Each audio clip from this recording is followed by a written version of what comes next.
மனப்பாடத்திறன் சில பேர் சொல்லுவாங்க வயசானா மறந்து போச்சு அப்படின்னு. வயசான அதாவது சோம்பேறியா இருக்கிறவங்க தான் ஒரு வேலையை வந்து எப்படி ஈஸியாக வந்து முடிக்கிறதுங்கிற விஷயங்கள்லாம் யோசிப்பாங்க. புக்கில் என்ன இருக்கோ அதை நீங்கள் நோட்டில் எழுதி வைக்கிறது நோட்ஸ் கிடையாது. உங்களுக்கு புரிகிற மாதிரி அதை நீங்கள் ஈஸியாக ஞாபகம் வச்சுக்கிற மாதிரி ஈஸியாக நீங்கள் படிக்கிற மாதிரி கொண்டு போகணும். முழுக்க முழுக்க மனப்பாடம் பண்ணணுங்கிற அவசியம் கூட கிடையாது. இதிலேருந்து நான் சொல்கிறது என்னென்னா, அந்த ஒரு கொஸ்டின் பேப்பரை நான் வந்து அட்டன் பண்ணுறேன் அப்படின்னா அதுக்கு 2 நாள் எடுத்துக்கிடுவேன். ஒரு நாள் முழுக்க அந்த கொஸ்டின் பேப்பருக்கு ஆன்சர் தேடுறதுக்குன்னு ஒரு நாள் முழுக்க நான் எடுத்தேன். அப்படியான ஆன்சர் தேடுறதுல தான் அந்த சப்ஜெக்டை நான் கவர் பண்ணேன். சும்மா வந்தோம் போனோன்னு இருக்கக்கூடாது அப்படின்னு சொல்லிட்டு மனசுக்குள்ளே நம்ம வர்றது வேஸ்ட் ஆயிருமோ, போடுற எஃபோர்ட் தப்போ, நாம் வந்து முடியாதோ, நம்ம தேவையில்லாமல் வந்திருக்கோமோ அப்படிங்கிற மாதிரி பலவிதமாக யோசிச்சு யூத் பேப்பரின் இனிய வணக்கம். மறக்காமல் சப்ஸ்கிரைப் பண்ணுங்கள், பக்கத்தில் இருக்க பெல் ஐகானை கிளிக் பண்ணுங்கள். Thank you. Youth paper YouTube channel watches அனைவருக்கும் வணக்கம். என்னுடைய பெயர் அனிதா. திருமங்கலம் வருவாய் கோட்டாட்சியராக மதுரை மாவட்டத்தில் பணிபுரிந்து வருகிறேன். சப்ஜெக்டை வந்து முதல்ல வந்து நம்ம வந்து படிக்க ஆரம்பிக்கிறதுக்கு முன்னாடி அதை எடுத்து வச்சுட்டு அதுக்கான நோட்ஸ் வந்து நம்ம ப்ரிப்பேர் பண்ணணும். நோட்ஸ் ப்ரிப்பேர் பண்ணும்போது அப்படியே புக்கை பார்த்து இந்த எழுதியிருக்கு இந்த லைனு இந்த வரி அப்படின்னு ஏதோ ஒன் வேர்டை பார்த்து காப்பி பண்ணுற மாதிரி இருக்கக்கூடாது. புக்கில் என்ன இருக்கோ அதை ஒரு ஃபில்லப்பாவோ ஒரு பாயிண்டாவோ அப்படி போடக்கூடாது. சில விஷயங்கள் பார்த்தீங்கன்னா உங்களுக்கு அந்த கம்பேர் பண்ணி படிக்கும்போது ஈஸியாக இருக்கும் அந்த நோட்ஸ் எடுக்கிறது. ஃபார் எக்ஸாம்பிள் சமூக சீர்திருத்த இயக்கங்கள் அப்படின்னு சொல்லிட்டு நீங்கள் படிச்சிங்கன்னா அதில் வர்றது சீர்திருத்தவாதிகள் யார் ஒரு டேபிளர் காலம் மாதிரி பெருசாக நீங்கள் போட்டுடலாம். சீர்திருத்தவாதிகள் யார், அது வந்து அவங்க எப்போ பிறந்தாங்க, எங்கே பிறந்தாங்க, அவங்களோட ஸ்பெஷல் என்னென்ன புக்ஸ் எழுதுனாங்க, என்ன விதமாக சீர்திருத்தம் பண்ணாங்க, அவங்களோட என்ன ஸ்பெஷலாக பண்ணாங்க அப்படின்னு ஒரு டேபிளர் காலம் மாதிரி இந்த மாதிரி நீங்கள் ப்ரிப்பேர் பண்ணணும். நோட்ஸ் வந்து ஒவ்வொருத்தர் சமூக சீர்திருத்தவாதி ராமலிங்க அடிகளார் இருக்கார் அப்படின்னா ராமலிங்க அடிகளார் மட்டும் அவரை பற்றி மட்டும் கருத்தாக ஒரு 10 பாயிண்டாக எழுதி வைக்கிறத விட ராமலிங்க அடிகளார், ஜோதிபா பூலே எல்லாரையும் சேர்த்து ஒரு டேபிளர் காலம் மாதிரி நீங்கள் போட்டு படிச்சிங்கன்னா அந்த கண்டென்ட் வந்து நிச்சயமாக வந்து நல்ல விதத்தில் ஞாபகம் இருக்கும். புக்கில் என்ன இருக்கோ அதை நீங்கள் நோட்டில் எழுதி வைக்கிறது நோட்ஸ் கிடையாது. உங்களுக்கு புரிகிற மாதிரி அதை நீங்கள் ஈஸியாக ஞாபகம் வச்சுக்கிற மாதிரி ஈஸியாக நீங்கள் படிக்கிற மாதிரி கொண்டு போகணும். எப்போவுமே சொல்லுவாங்க, அதாவது என்னென்னா சோம்பேறியாக இருக்கிறவங்க வேலையை சக்ஸஸாக பண்ணுவாங்க அப்படின்னு சொல்லிட்டு. அதாவது சோம்பேறியாக இருக்கிறவங்க தான் ஒரு வேலையை வந்து எப்படி ஈஸியாக வந்து முடிக்கிறதுங்கிற விஷயங்கள்லாம் யோசிப்பாங்க. சோம்பேறியாக இருக்க வேண்டாம். நீங்கள் இந்த வேலையை, இந்த சப்ஜெக்ட்டு, இந்த பேராகிராஃபு நம்ம மைண்டுக்குள்ளே ஈஸியாக போகணும் அப்படின்னு சொன்னால் இதை நம்ம எப்படி எழுதி வச்சா ஈஸியாக போகும் அப்படிங்கிறத பார்த்து அந்த விதத்தில் உங்களுக்கு புரிகிறாப்புல நீங்கள் எழுதி வைக்கணும். அது மாதிரி ரீகால் பண்ணுறப்போ நம்ம பேராகிராஃபாக படிக்கிறது என்றைக்குமே ஞாபகம் வராது. அதுக்கு ஒரு கின்ஸ் மாதிரி வச்சுக்கிட்டு நம்ம எடுத்தால் தான் என்ன பண்ணுவோம், ஈஸியாக வந்து ஞாபகத்துக்குறோம். அந்த மாதிரி உங்களோட நோட்ஸ் இருக்கணும். வெறும் புக்கில் இருக்கிறது அப்படியே காப்பி பண்ணுறது நோட்ஸ் கிடையாது. உங்களுக்கு புரிகிற மாதிரி புக்கில் இருக்கிற கண்டென்ட்டை மாற்றுறது தான் உங்களோட நோட்ஸ். அதுக்காக தான் நோட்ஸ் வந்து ஒவ்வொருத்தரும் அவங்களே ப்ரிப்பேர் பண்ணணும்.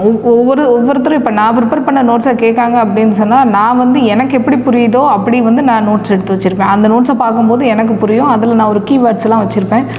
அப்போது நான் சில விஷயங்கள் வந்து கட் பண்ணிவிட்டு இந்த பேர்ட்ஸை பார்த்தாலே இதை புரியும் அப்படிங்கிற மாதிரி வச்சுருப்பேன். அதனால் அடுத்தவங்க நோட்ஸ் வந்து யூஸ் ஆகாது. நீங்கள் அதே மாதிரி உங்களுக்கு கீவேர்ட்ஸ் வச்சு நிறைய விஷயங்கள் நம்ம படிச்சு தான் ஆகணும். வேறு வழி இல்லை. லிங்க் பண்ணி படிக்கணும். இந்த வருஷம் இது நடந்ததா, இதுக்கு லிங்க் ஆனது எங்கே, இது அப்போ நடந்துச்சு, இங்கே இந்தியாவில் இது நடக்கும்போது இதே வருஷம் அமெரிக்காவில் அது நடந்துச்சு அப்படின்னு லிங்க் பண்ணி படிக்கும் போது தான் நிறைய விஷயங்கள் ஞாபகம் இருக்கும். அது வந்து நீங்களாக ப்ரிப்பேர் பண்ணாதான் அது பெட்டராக இருக்கும். அதனால் சோர்ஸ் வேணால் கேளுங்க, புக்கு வேணால் கேளுங்க மற்றவங்ககிட்ட. நோட்ஸ் வந்து கேட்காதீங்க. மெட்டீரியல்ஸ் வச்சும், அதாவது அவங்களே நோட்ஸ் எடுத்து கொடுக்குற மெட்டீரியல்ஸ் வச்சும் தயவு செஞ்சு படிக்காதீங்க. மெட்டீரியல்ஸ் வச்சு படித்தவங்க வந்து சக்ஸஸ் ஆனதாக நான் கேள்விப்பட்டதே இல்லை. இது வரைக்கும் நான் எந்த ஒரு மெட்டீரியலையும் தொட்டதே இல்லை. ஃபுல் சோர்ஸ் வந்து நான் டிஆர்பிக்கு படித்தேன், டெட்டுக்கு படித்தேன், எங்கேயுமே போகல கோச்சிங். ஃபஸ்ட் அட்டெம்ப்டே கிளியர் பண்ணேன். டிஆர்பிக்கு படித்தேன், அதில் 1 மார்க்கில் போயிடுச்சு. 150 மார்க்கு அதில் 1 மார்க்கில் தான் போச்சு. அதுக்கும் எங்கேயுமே கோச்சிங் போகல. ஒரு 20 நாள் உட்காந்து +1 புக்கு, +2 புக்கு, 6th-லேருந்து 10th புக்கு ப்ளஸ் அடிஷ்னலாக என்னோடய காலேஜ் புக்ஸு இதை தான் நான் படித்தேன். எங்கேயுமே கோச்சிங் போகல. என்ன கொஸ்டின் பேப்பர், ஓல்டு கொஸ்டின் பேப்பரில் எடுத்து எந்த விதமானதுன்னு நான் எடுத்த நோட்ஸ் தான் எனக்கு கை கொடுத்துச்சு. எந்த பேஜில் என்ன இருக்கோ அது எனக்கு ரீகால் பண்ணும்போது அந்த பேஜோடு அப்படியே ஞாபகம் வரும். இந்த பேஜில் இந்த ஆன்சர் இருக்குது அப்படின்னு சொல்லிட்டு நான் எடுத்த நோட்ஸில் எத்தனாவது பக்கத்தில் இந்த டேபிளர் காலமில் இந்த கடைசி இந்த பதில் எழுதியிருக்கேன் அப்படிங்கிறது கண்ணு முன்னாடி வந்தது. அந்தளவுக்கு நம்ம நோட்ஸும் டெப்த்தாக எடுக்கணும், ஒரு கான்சன்ட்ரேஷனோடு எடுக்கணும். அப்படி எடுத்தால் தான் வந்து அது நல்லாயிருக்கும். ரெண்டாவது வந்து இந்த மெயின்ஸை பொறுத்தவரையில் என்ன அப்படின்னு சொன்னால் நீங்கள் எழுதி பார்க்குறது. நான் என் கூட இன்ஸ்டியூஷனில் வந்து ஒரு 25 பேர் படித்தோம் நாங்கள் மொத்தமாக. கடைசி கிளியர் பண்ணி போஸ்டிங் வந்தது ஒரு இன்டர்வியூக்கு செலக்ட் ஆகி வந்தது ஒரு 10 பேர் தான். அந்த 10 பேர் யாருன்னா, யார் வந்து ஃபுல்லாக டெஸ்ட் எழுதணும் அவங்க தான் 10 பேர் வந்தோம். சில பேர் நினைக்கிறாங்க நம்ம ஏற்கனவே ப்ராக்டிஸ் பண்ணவங்களா இருக்கலாம், நான் 3 மணி நேரத்தில் முடிச்சிடுவேன், நான் படிச்சுட்டேன், நான் கொடுக்குற கண்டென்ட்டெல்லாம் இவங்களை விட அதிகமாக தான் படித்து வச்சுருக்கேன், நான் எழுதி பார்க்க தேவையில்லை, அந்த மாதிரி தயவு செஞ்சு நினைக்கவே கூடாது. படிக்கிறது வேறு, ஆப்ஷனல் கொஸ்டின் எழுதுறது வேறு, ரிட்டன் டெஸ்ட்டு அதாவது தியரி டெஸ்ட் எழுதுறது வேறு. நம்ம நினைக்கிற மாதிரி கிடையாது. தியரி டெஸ்ட்டில் எழுதி பார்க்கணும். எழுதுற நேரம் தான் என்னென்ன நமக்கு ஒரு குறைகள் வருது அப்படிங்கிறது நம்மளால் புரிஞ்சுக்கிட முடியும். ஒவ்வொரு டெஸ்ட்லேயும் ஒவ்வொரு குறைகளை நம்ம சரி பண்ண முடியும். மார்க் டெஸ்ட்டு வந்து ஃபுல் அண்ட் ஃபுல்லாக எழுதுனா மட்டும்தான் கிளியர் பண்ண முடியும். நீங்கள் ப்ரீவியஸ் இயரில் மார்க் டெஸ்ட்டு எழுதியிருக்கலாம், நான் வந்து ஏற்கனவே எழுதி முடிச்சிட்டேன் பல டெஸ்ட்டு, அதனால் நான் இப்போ எழுத தேவையில்லைன்னு நினைக்கலாம். அப்படிலாம் நினைக்கவே கூடாது. ஒவ்வொரு இயரும் நீங்கள் ஃப்ரெஷ்ஷாக போகிறீங்க அப்படின்னா, இப்போ எக்ஸாமினேஷனுக்கு நீங்கள் கரண்ட்டில் டெஸ்ட் எழுதி ப்ராக்டிஸ் பண்ணால் மட்டும்தான் என்ன பண்ண முடியுமா, டெஸ்ட்டை சக்ஸஸ்ஃபுல்லாக நீங்கள் முடிக்க முடியும். நம்ம படித்து பார்த்ததை வந்து எழுதி பார்த்தா தான் நம்ம எந்த அளவுக்கு படிச்சிருக்கிறோம் அப்படிங்கிறது நமக்கு தெரியும். டெஸ்ட்டு வந்து ரொம்ப ரொம்ப முக்கியம். ஏன்னா அந்த டெஸ்ட்டு எழுதும் போது தான் அதில் வந்து நம்ம என்ன விட்டோம், இன்னும் என்ன நம்ம படிக்க வேண்டியது இருக்குது, நமக்கு எது வந்து எந்த சப்ஜெக்டில் நம்ம வீக்காக இருக்கோம், இந்த இது வந்து நமக்கு இன்னும் ஸ்ட்ரென்த் ஆகலை, இது நம்ம படிச்சுமே ஆனால் நம்மளால் ப்ரெசென்ட் பண்ண முடியல, அப்போ இந்த இடத்துல நம்ம இன்னும் கொஞ்சம் ஸ்ட்ரென்தன் பண்ணணும் அப்படிங்கிற நிறைய விஷயம் வந்து நமக்கு எழுதி பார்த்தா மட்டும்தான் தெரியும். ஒவ்வொரு டெஸ்ட்டும் நம்ம எழுதும் போது நம்ம எப்படி main test original main test எழுதுகிறோமோ அது எழுதுகிறோம் அப்படின்னு நினச்சிட்டு தான் கண்டிப்பாக எழுதணும். அந்த டெஸ்ட்டில் நம்ம என்ன பென்னு யூஸ் பண்ண போகிறோமோ அதே பெண்ணு தான் இங்கே யூஸ் பண்ணணும். இன்றைக்கி கிடைக்குது அப்படின்னு ஒரு ரீஃபில் யூஸ் பண்ணிவிட்டு அங்கே வேறு ஒரு பென் யூஸ் பண்ணால் அது கூட நமக்கு ஒரு ஃபால்ட்டாக வந்து அமைஞ்சிடும். ஒவ்வொரு டெஸ்ட்டும் நம்ம மெயின் டெஸ்ட் ஒரிஜினல் மெயின் எழுதுகிற மாதிரி தான் எழுதணும். அந்த ஆன்சர் கூட இது சும்மா மார்க் டெஸ்ட்டு தானே என்ன அப்படின்னு யோசிச்சு எழுதக்கூடாது. அங்கே மெயின்ஸ் எழுதுகிற மாதிரியே யோசிச்சு இங்கே எழுதணும். அங்கே கொடுத்துருக்குற அந்த லிமிட்டேஷனுக்குள்ளே முடிக்க பார்க்கணும். அங்கே என்ன கண்டென்ட் கொடுக்க போகிறோம் அப்படிங்கிறத யோசிச்சுட்டே ஒவ்வொரு டெஸ்ட்டையும் மெயின் டெஸ்ட்டாக நினச்சி எழுதணும். தேவையான கண்டென்ட் மட்டும்தான் இருக்கணும். அந்த பாயிண்ட்டை தவிர வேறு எதுவுமே இருக்கக்கூடாது. அப்படி தெரியலாட்டி விட்டுருங்க. நீங்கள் வளவலன்னு கதை எழுதி வச்சுருந்தீங்கன்னா அது வந்து என்ன ஆகுது அப்படின்னா ஒரு மாதிரி தவறான அதுக்கடுத்து கிடைக்கக்கூடிய அந்த கொஸ்டினுக்கு கூட முன்னாடி ஒரு 2 கொஸ்டினுக்கு அது முக்கியமான விஷயம் தெரிஞ்ச கொஸ்டின்ஸ் முதல் எழுதணும் அப்படின்னு கிடையாது. அவங்க கொடுத்த அந்த ஸ்பேஸுக்குள்ளே தான் எழுதணும். அப்படி எழுதுகிறப்போ உங்களுக்கு நல்லா தெரிகிற கொஸ்டின்ஸை நல்லா எழுதி வைங்க. தெரியாத கொஸ்டினுக்கு தேவையில்லாத விஷயத்தை வளவலன்னு சும்மா கதை எழுதி வைக்காதீங்க. ஒரு கொஸ்டினில் 4 பாயிண்ட் எழுதணும், உங்களுக்கு 2 பாயிண்ட் தான் தெரியுது அப்படின்னா அந்த 2 பாயிண்ட்டை நீட்டாக எழுதி வைங்க. மீதி 2 பாயிண்ட்டுக்கு வந்து வேறு எதுவும் கதை மாதிரி எழுதி வச்சிங்கன்னா அடுத்து திருத்த போகிற கொஸ்டினுக்கு இவங்க இந்த மாதிரி தான் எழுதியிருப்பாங்க அப்படிங்கிற மாதிரி ஒரு தாட் வந்துடும். மேக்ஸிமம் நான் டீச்சராக இருந்ததுனால சொல்கிறேன். என்ன அப்படின்னு சொன்னால் அந்த பேப்பர் கரெக்ஷன் பண்ணும்போது என்ன அப்படி இருக்கும்னா ஃபஸ்ட்டு வியூ என்ன வருதோ பேக்கில் ஃபுல்லாக அதே வியூவில் தான் மேக்ஸிமம் வரும். உங்களோட ப்ரெசன்டேஷன் ரொம்ப முக்கியம். அதை நீங்கள் எப்படி கொடுத்துருக்கீங்க, அதுக்கான பதில் அந்த ஸ்டார்டிங் எப்படி இருக்குங்கிறது ரொம்ப முக்கியம். நல்லா தெரிஞ்ச கொஸ்டின் அதுக்கு சரியான பதிலை மட்டும் எழுதணும். தேவையில்லாத எழுதிட்டு நம்ம மார்க் பின்னாடி இருக்கிற மார்க்கே நம்ம லூஸ் பண்ணிடக்கூடாது. ஹேண்ட் ரைட்டிங் அழகாக இருக்கிறதுக்கு ட்ரை பண்ணணும். அப்படி இல்லாட்டி யூனிஃபார்மாக எழுதுனா கூட போதும், அதுவே வந்து அழகாக இருக்கும். ப்ராக்டிஸ் பண்ணணும். அதுக்கு தான் டெஸ்ட்டு வந்து திரும்ப எழுதணும்னு சொல்கிறோம். இருக்கிற ஒரு 25 பேர் நாங்கள் படித்தோம். 25 பேர்லேயே 20வது ஆளுக்கு மேலே தான் இருந்த மாதிரி இருந்தது. அதுக்கப்புறம் நல்லா கண்டென்ட்டு 4 வருஷமாக எக்ஸாம் எழுதிக்கிட்டு இருக்கிறவங்க கண்டென்ட் எப்படி இருக்கும் அப்படிங்கிறத பற்றி சார் வந்து கொஞ்சம் கொடுத்தாரு. பேப்பர் எப்படி இருக்குன்னு பார்த்துக்கோங்கன்னு. இன்னொரு விஷயம் என்ன அப்படின்னா, நான் என்ன சொன்னேன்னா நோட்ஸ் தான் ஓன் ப்ரிப்பரேஷனாக இருக்கணும் அப்படின்னு சொன்னேன். பட் மற்றவங்க எப்படி ப்ரெசென்ட் பண்ணியிருக்காங்க நீங்கள் பார்க்கலாம், அது ஒன்றும் தப்பான விஷயம் கிடையாது. ஏன்னா ப்ரெசன்டேஷனும் ரொம்ப முக்கியம். இதில் எப்படி ப்ரெசென்ட் பண்ணியிருக்காங்க, எது முக்கியமானது எது தேவையில்லாது, ஏன்னா அதுதான் மார்க் நமக்கு ஸ்கோர் பண்ணி தரப்போகுது. அவங்க என்ன ப்ரெசென்ட் பண்ணதுனால அவங்களோட ஸ்கோர் அதிகமாக இருக்குது, அதை தவிர்த்துட்டு வேறு என்ன நாம் எழுதியிருக்கோம், இதனால் நமக்கு என்ன தெரியும் அப்படின்னா எது முக்கியமானது எது முக்கியம் இல்லாதது அப்படிங்கிற விஷயம் நமக்கு தெரியும். அதனால நம்ம வந்து அவங்களோட நோட்ஸை பார்த்து அதை அப்படியே காப்பி பண்ணணும்னு தெரியல. இந்த விஷயம் வந்து முக்கியமானதுன்னு இது கொடுத்துருக்காங்க. அவங்க எப்படி ப்ரெசென்ட் பண்ணியிருக்காங்கன்னு கண்டிப்பாக ஒரு 10 பேரோட பேப்பராக இருந்தாலும் நல்லா ப்ரெசென்ட் பண்ணவங்களோட பேப்பர் வந்து வாங்கி பார்க்கணும் கண்டிப்பாக. அப்படி பார்க்குறப்போ நீட்டாக அழகாக ப்ரெசென்ட் பண்ணியிருந்தாங்க. இங்கிலீஷ் தான். தமிழில் எழுதினவங்க மேக்ஸிமம் என் கூட இன்ஸ்டியூஷனில் படித்தவங்கெல்லாம் இங்கிலீஷில் தான் எழுதியிருந்தாங்க. எல்லாருமே ஒரே வேவில் அப்படி நீட்டாக கரெக்டாக எழுதியிருந்தாங்க. நான் எழுதியிருக்கிறது கண்டென்ட்டு கம்மியாக இருந்தது. அதுவும் இல்லாமல் அவங்க ப்ரெசென்ட் பண்ண மாதிரி நீட்டாகவும் இல்லை. பட் ஆனால் என்னோடது என்ன அப்படின்னா, ஒருத்தரை பார்த்தா அது பெஸ்ட்டாக இருக்கா அது மாதிரி நானும் செய்யணும் அப்படின்னு நினப்பேன். கண்டிப்பாக அதை செய்கிறதுக்கு என்ன முயற்சியோ அதை பண்ணுவேன். அது ரொம்ப முக்கியம். இதுதான் வழி, இந்த வழியில் தான் போகணும் அப்படிங்கிறப்போ அந்த வழியை உடனே நீங்கள் பிக்கப் பண்ணி எடுத்துகிட்டு அதை உடனே நீங்கள் ஃபாலோ பண்ண பார்க்கணும். அந்த வழிக்கு நீங்கள் அதிகமாக ஹார்ட் ஒர்க் பண்ணினாலும் பண்ணி தான் ஆகணும், வேறு வழி இல்லை. அப்போ தான் நமக்கு தேவையான அந்த லட்சியத்தை நம்ம அடைய முடியும். அதுக்கப்புறம் தான் அசால்ட்டாக நினச்சிட்டு இருந்தேன்.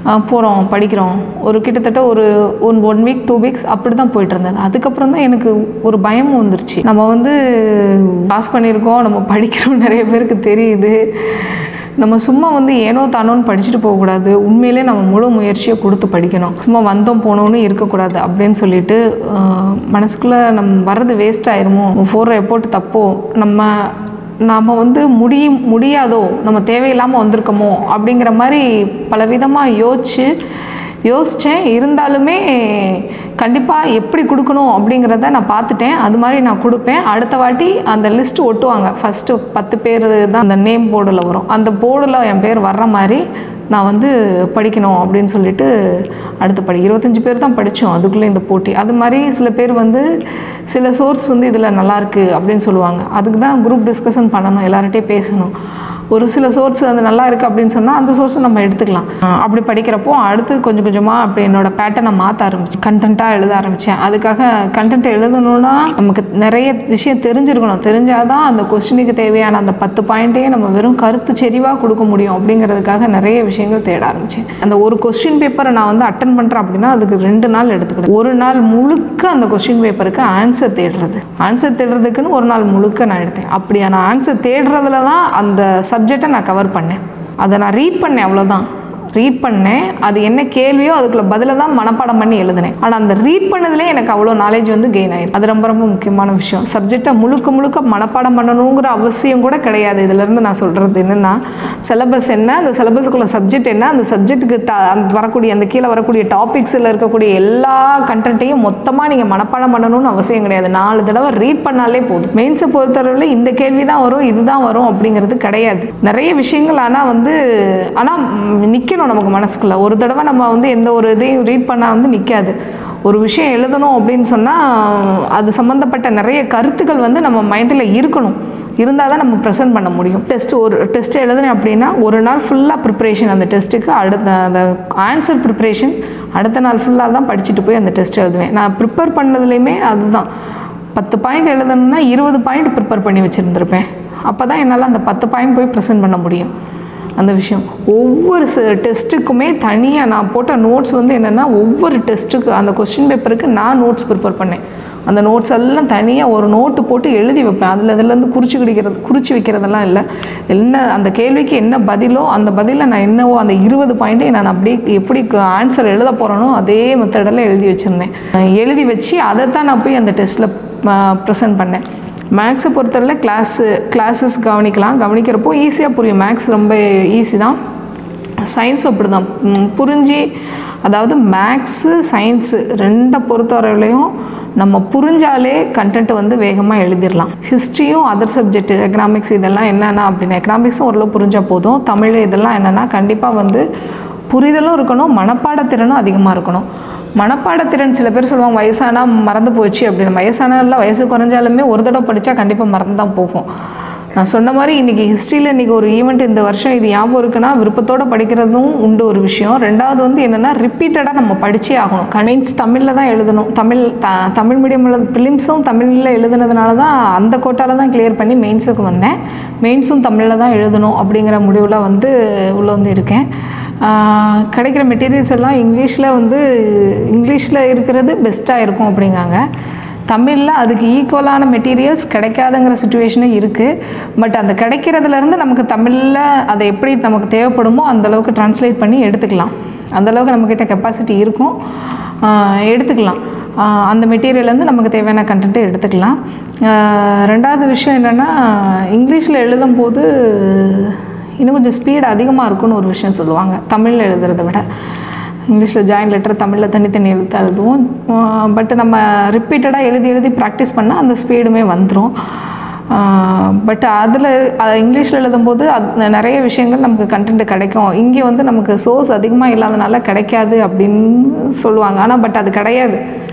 தேவையான சோர்ஸ் இந்த குரூப் ஒன்றுக்கு தேவையான சோர்ஸ் வந்து கண்டிப்பாக நமக்கு வந்து மெயின்ஸுக்கு கிடைக்கிது. எனக்கு கிடைச்சது.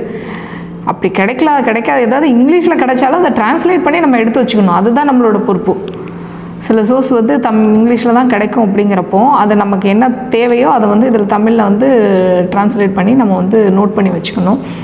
எழுதுகிறப்போ எப்படி எழுதணும், பேப்பரை எப்படி கம்ப்ளீட் பண்ணணும், ஒரு கொஸ்டினுக்கு ஆன்சர்னால் அதில் என்ன இருக்கணும் என்ன இருக்கக்கூடாது அப்படிங்கிற வழிகாட்டுதல்லாம் எனக்கு தெளிவாக வந்து அந்த நான் போன இன்ஸ்டியூஷனில் எனக்கு கிடச்சிது. ஃபஸ்ட் டைம் நானாக போய் எழுதுகிறப்போ எப்படி நம்ம நார்மலாக ஸ்கூல் ஸ்டூடெண்ட்ஸ் எழுதுவோம் அந்த மாதிரி பாராவாக எழுதிட்டு இருந்தேன். அதுதான் சொல்ல ப்ரீகேஜி மாதிரி தான் எழுதிட்டு இருந்தேன். பாராவாக எழுதிட்டு இருந்தேன்.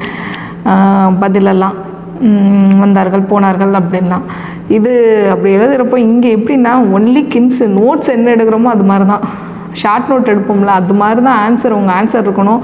ஆனால் நீங்கள் எடுக்கிற ஷார்ட் நோட்டுக்கு லிங்க் இருக்கணும். லிங்க் இல்லாமல் ஷார்ட் நோட்டை எழுதிடக்கூடாது. அந்த ஷார்ட் நோட்டை வச்சு அவங்க புரிஞ்சுக்கிற மாதிரி இருக்கணும். அந்த அளவுக்கு நீங்கள் வந்து ஆன்சர் இருக்கணும். 8 வரி எழுத சொன்னாங்கன்னா 8 வரியும் கருத்தாக தான் இருக்கணும்.